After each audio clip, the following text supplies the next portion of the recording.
di Republik Indonesia dengan Warta Berita.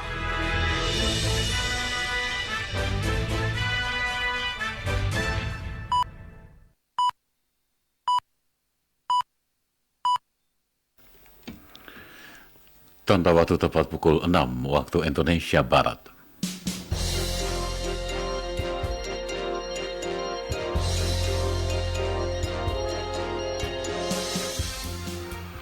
Selamat pagi saudara, inilah Radio Republik Indonesia menyampaikan Warta Berita edisi hari ini, Sabtu, tanggal 30 Juli 2016. Terlebih dahulu kami sampaikan sari berita penting. Indonesia dan Filipina terus berkoordinasi guna membebaskan 7 warga negara Indonesia yang disandera oleh kelompok bersenjata di perairan Filipina Selatan. Presiden Turki Recep Tayyip Erdogan tetap mempertahankan Jenderal Hulusi Akar sebagai Kepala Staf Angkatan Bersenjata setelah kudeta gagal 15 Juli lalu. Itulah di antara berita-berita yang segera kami sampaikan. Inilah Warta Berita selengkapnya. Saya Ardian Majid Kobat.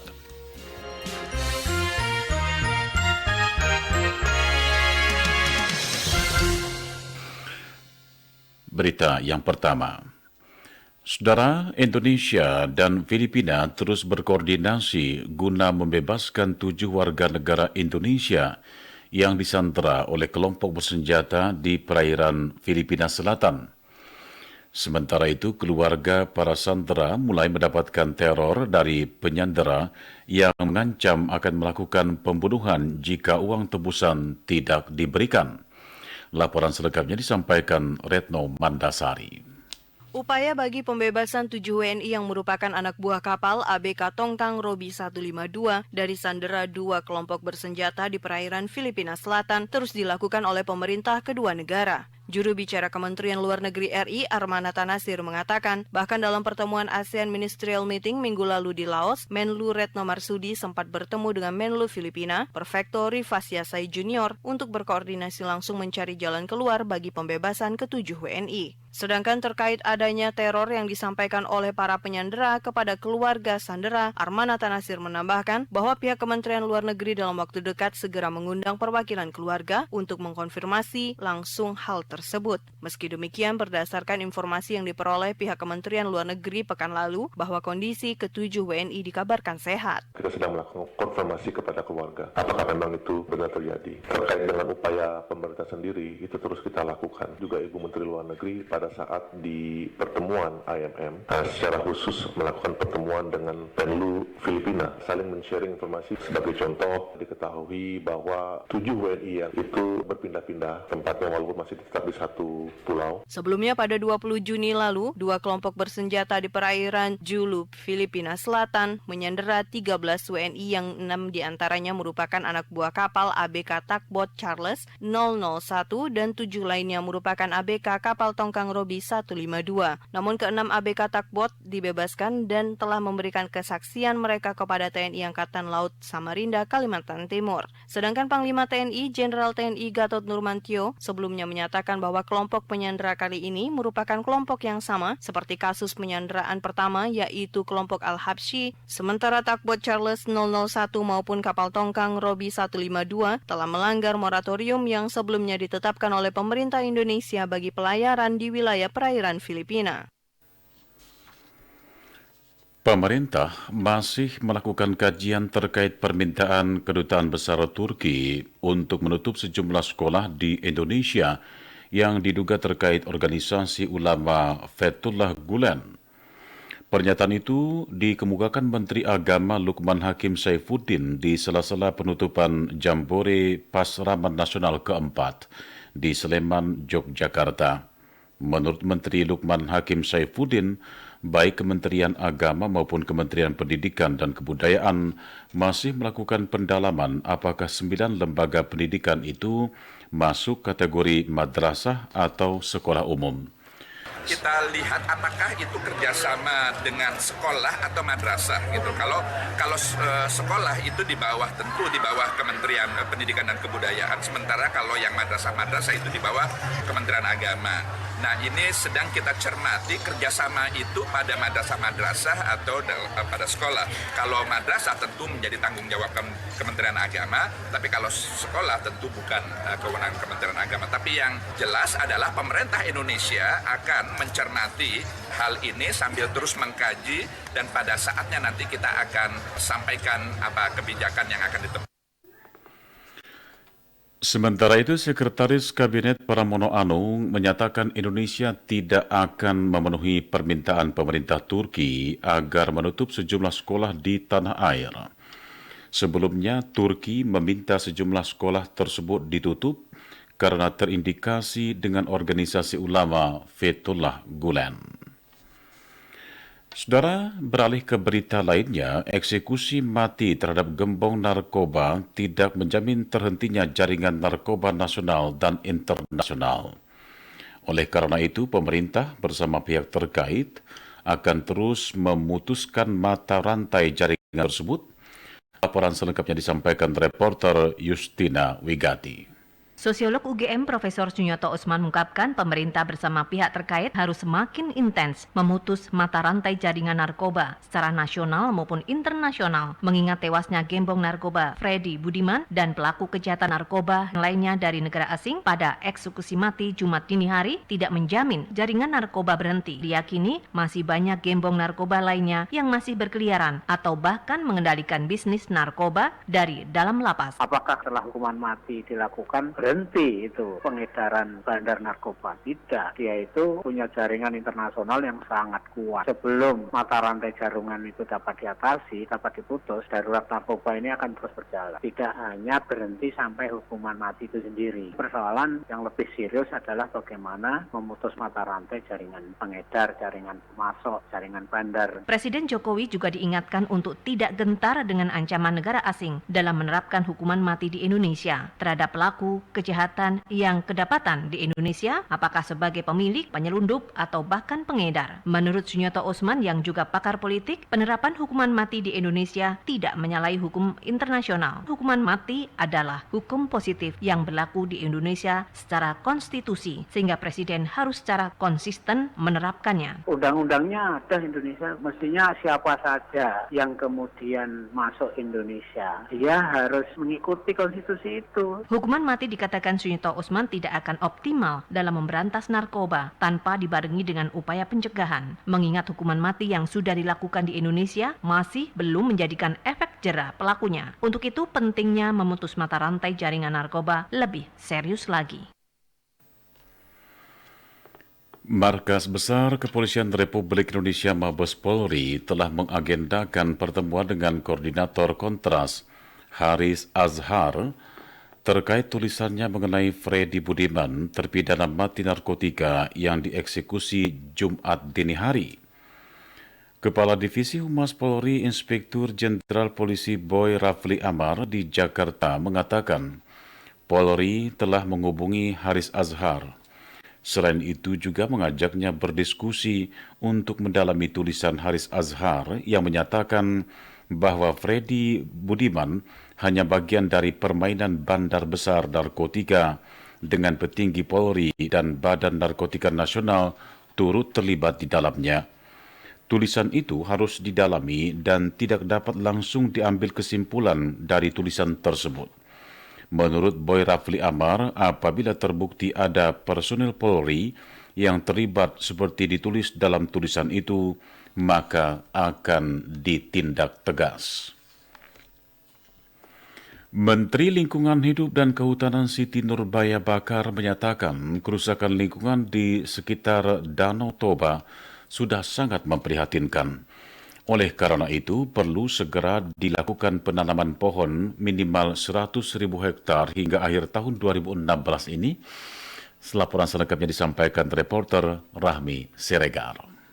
Menteri Lingkungan Hidup dan Kehutanan Siti Nurbaya mengakui kerusakan lingkungan di sekitar Danau Toba cukup memprihatinkan sehingga perlu didorong untuk segera dilakukan penanaman pohon minimal 100.000 hektar hingga akhir tahun ini. Hal itu disampaikan Siti Nurbaya pada acara penanaman pohon 7.700 pohon di area seluas 15 hektar di Huta Ginjang, Kecamatan Muara, Tapanuli Utara kemarin sore. Menurut Siti Nurbaya, selain keberadaan 5 ribuan keramba jaring apung yang menghasilkan limbah organik tinggi, pencemaran air dari kegiatan pertanian, peternakan, dan rumah tangga, ditambah lagi adanya lahan krisis seluas 157.000 hektar atau 21% dari luas daerah tangkapan air Danau Toba yang harus dihijaukan kembali. Melihat kondisi lingkungan yang rusak itu, Kementerian Lingkungan Hidup dan Kehutanan memprakarsai pencanangan gerakan penanaman 7.700 pohon di lokasi kawasan hutan lindung dari bagian wilayah Kesatuan Pengelolaan Hutan Lindung Unit 18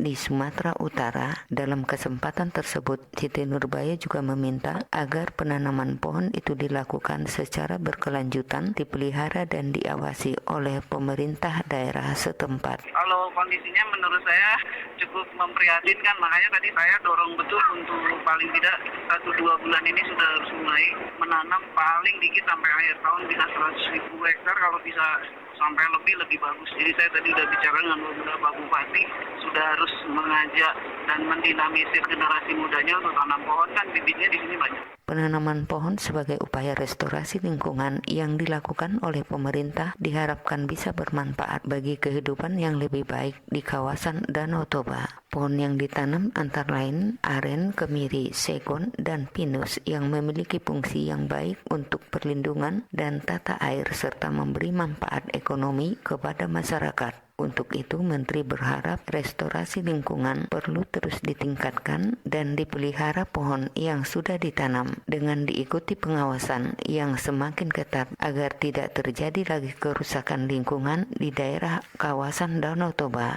Rahmi Siregar melaporkan. Anda sedang mengikuti Warta Berita RRI. Saudara, siaran televisi digital dapat dimulai pada tahun 2018 jika Undang-Undang Penyiaran selesai tahun 2016 ini. Pelaksana tugas Dirjen Penyelenggaraan Pos dan Informatika Kementerian Komunikasi dan Informatika, Geriantika Kurnia, mengemukakan hal itu kepada para wartawan di Jakarta. Laporan selengkapnya disampaikan reporter Puspita Ayu.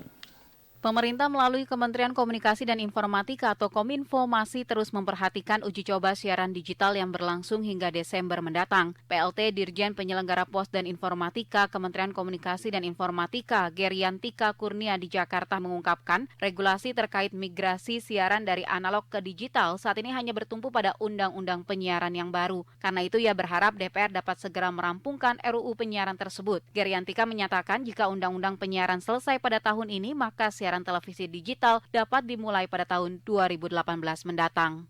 Ini kan yang target awal itu sebenarnya 2018. Tapi karena freeze ini kita belum ada acuan regulasinya. Pemerintah berharap tahun ini jadi. Jadi kalau 2016 bisa selesai, kita targetkan buat aturan di bawahnya ya, PP sama PM. Kalau dipercepat setahun udah beres. Jadi 2018 pas, kita roadmap-nya udah bisa asal juga. Sebelumnya, Komisi 1 DPR memprediksi RUU Penyiaran akan rampung paling lambat Desember 2016. Hal itu dimaksudkan untuk memberi kepastian bisnis kepada seluruh industri penyiaran sebelum melakukan migrasi siaran dari analog ke digital. Dengan rampungnya RUU Penyiaran tersebut, maka seluruh industri penyiaran tidak perlu lagi melakukan uji coba siaran digital, tapi dapat langsung melakukan migrasi dari analog ke digital. Seperti diketahui, uji coba siaran TV digital dijadwalkan berlangsung pada 15 Juni hingga 15 Desember 2016. TVRI menyediakan multiplexer yang digunakan dalam TV digital di 20 lokasi, diantaranya Aceh, Medan, Palembang, Bengkulu, Jawa Barat, Jawa Tengah, Jawa Timur, dan Jakarta. Ratusan pemohon kartu tanda penduduk elektronik EKTP di Kabupaten Klaten, Jawa Tengah kecewa karena stok belangko EKTP di Dinas Kependudukan dan Catatan Sipil Kabupaten Klaten habis. Laporan mengenai hal itu disampaikan reporter Adam Sutanto. Kepala Dinas Kependudukan dan Catatan Sipil, Dukcapil Kabupaten Klaten Widya Sutrisna, kepada RRI mengakui bahwa belangko EKTP dalam beberapa hari ini habis. Kondisi itu membuat kecewa para pemohon dokumen kependudukan tersebut. Dikatakan pihaknya sudah 2 kali mengajukan permohonan belangko EKTP ke pusat, namun tetap saja tidak berhasil. Diperkirakan pada minggu kedua, belangko itu akan tersedia. Habisnya stok belangko EKTP di Klaten antara lain disebabkan meningkatnya jumlah pemohon pada saat libur Lebaran lalu. Ya karena sementara dari pusat pun juga kosong ya. Mulai kemarin kita kehabisan belangko, sudah menanyakan di sana, belum ada tanggapan. Memang kita dijanjikan nanti di Agustus minggu pertama, kedua nanti katanya dari pusat sudah disediakan. Sehingga nanti kita nunggu. Kejadian kosongnya stok belangko EKTP di Dukcapil Kabupaten Klaten merupakan kedua kalinya dalam rentang waktu pasca libur Lebaran. Sebab jumlah belangko diterima masing-masing kabupaten kota dari pemerintah pusat tergantung data print ready record. Meski stok belangko EKTP kosong, Dukcapil Kabupaten Klaten tetap memberikan pelayanan bagi warga yang hendak mengurus dokumen kependudukan. Pihaknya juga mengeluarkan surat keterangan perekaman EKTP yang berlaku hingga pemohon menerima hasil pencetakan EKTP. Anda sedang mengikuti Warta Berita RRI. Saatnya disampaikan berita dari mancanegara dan kabar dari dunia olahraga. Presiden Turki Recep Tayyip Erdogan tetap mempertahankan Jenderal Hulusi Akbar sebagai Kepala Staf Angkatan Bersenjata setelah kudeta yang gagal tanggal 15 Juli lalu. Selama berlangsung kudeta, militer Hulusi Akbar sempat disandra oleh para pemberontak. Juru bicara Kepresidenan Turki Ibrahim Kalim di Istanbul, Turki mengatakan keputusan mempertahankan Jenderal Hulusi Akbar setelah pemerintah mendapatkan masukan dari hasil pertemuan Dewan Militer Agung Turki. Pertemuan itu juga membahas restrukturisasi angkatan bersenjata setelah terjadinya kudeta pada tanggal 15 Juli lalu. Dari dunia olahraga, pebalap tim Mercedes Nico Rosberg mencatat waktu tercepat pada sesi latihan bebas kedua jelang Grand Prix Formula 1 Jerman tahun 2016 dan dilaporkan juga Kapten Tim Nasional Jerman Bastian Schweinsteiger secara resmi mundur dari arena sepak bola internasional. Informasi tersebut dirangkum dalam Spektra Olahraga RRI pagi ini, selengkapnya disampaikan Adi Wiono.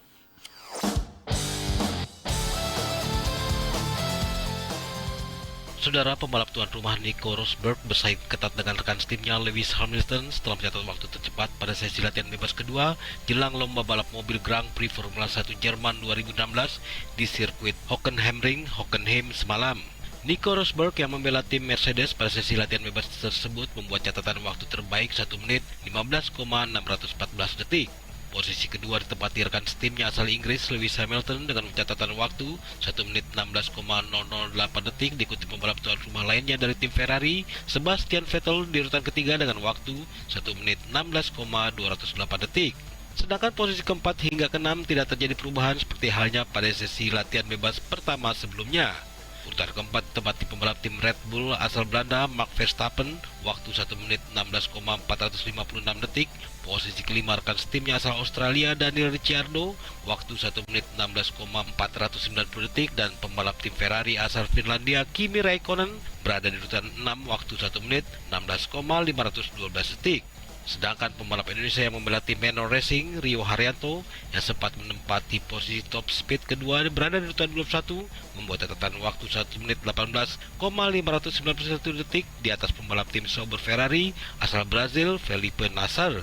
Sementara rekan setim Rio yang tampil di depan publiknya sendiri, Pascal Wehrlein, menduduki urutan 19 sesi latihan bebas kedua Grand Prix Jerman 2016. Dari arena sepak bola, Kapten Tim Nasional Jerman Bastian Schweinsteiger kemarin secara resmi mengumumkan pensiun dari dunia sepak bola internasional. Schweinsteiger yang menjadi bagian dari kesuksesan tim Panzer Jerman menjuarai Piala Dunia 2014 sebelumnya telah mengatakan akan membuat keputusan tentang masa depannya setelah Piala Eropa 2016. Pemain berusia 31 tahun itu kemarin mengkonfirmasi lewat akun media sosialnya bahwa dirinya sudah menyampaikan keputusan ini kepada pelatih Joachim Löw. Seperti dilansir situs ESPN FC, Schweinsteiger mengucapkan terima kasih karena telah diberikan kesempatan membela tim nasional Jerman sebanyak 120 pertandingan internasional, bahkan mengantarkan timnya sebagai juara Piala Dunia 2014 lalu. Sebelumnya, Schweinsteiger membela tim nasional Jerman pada kejuaraan Piala Eropa pada tahun 2004, 2008, 2012, dan 2016, serta Piala Dunia 2006, 2010, dan 2014. Schweinsteiger tampil 20 kali pada ajang Piala Dunia dan 18 kali pada Piala Eropa, yang terakhir kali pada babak semifinal Euro 2016, sekaligus juga telah memecahkan rekor penampilan rekan timnya Miroslav Klose sebanyak 37 penampilan internasional. Demikian saudara, Spektra Olahraga, selamat pagi dan salam olahraga.